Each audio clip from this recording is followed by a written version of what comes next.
It's been 6 months since the trial started, and now closing arguments in the Phoenix Canal Killings trial. And those closing arguments will happen tomorrow. There's no jury. This is a bench trial, meaning the judge will weigh the evidence and make a decision on her own. 50-year-old Bryan Patrick Miller and his attorneys argue he's not guilty by reason of insanity. Fox 10's Nicole Garcia joins us live tonight with more. Nicole? Well, it's been 30 years since Angela Brasso and Melanie Bernis were found murdered and dismembered along the Phoenix Canal. And it was 20 years after those cases went cold that DNA technology led to the arrest of Bryan Patrick Miller. So now he's facing 2 counts each of first-degree murder, kidnapping, and attempted sexual assault. First, we want to warn you some of the details in this trial are very graphic and maybe disturbing.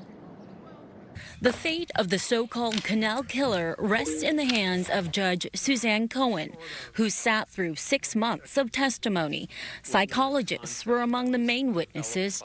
The defense's experts testified Bryan Patrick Miller suffers from dissociative amnesia, autism disorder, and PTSD from being severely abused by his mother. They claim he can't remember details and did not know right from wrong. Motion pursuant to Rule 20 for the court to enter a judgment of acquittal on all counts. We believe there's no substantial evidence to warrant a conviction on any count. The judge denied the defense's motion twice. Meanwhile, prosecutors argue Miller's abusive childhood led to his fusion of sex and violence. Their expert diagnosed him as a sexual sadist. The reality of this is they found sperm on the oral swab. No evidence has been presented that would suggest that anyone else could be responsible for sperm on and around the victim's body other than the defendant. The judge also heard extensive testimony from Miller's ex-wife, who said Miller took pleasure in piercing her body with pins and needles and making her bleed. You testified that the defendant said to you that if he didn't love you, he would kill you. Do you remember that?